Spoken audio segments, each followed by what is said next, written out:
కొత్త గవర్నమెంట్ వస్తే మనకంటే ఎక్కువ పని చేయాలి, మనకంటే మంచిగా పని చేయాలి. మన పనులు క్యాన్సిల్ చేసి కాలేజీని క్యాన్సిల్ చేసి నీ నోటిగా గుర్తే కొడతా అంటే అటువంటి మనం ఓటు చేస్తే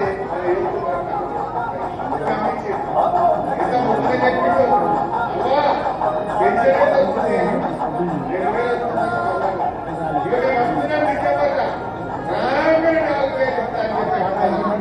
మరి వచ్చి 4 నెలలైనా అవ్వా ఖర్చులకు 4000 రైట్ వీరేందర్ గారికి కృతజ్ఞతలు. Thank you. బాగా ఆలోచన చేయాలి.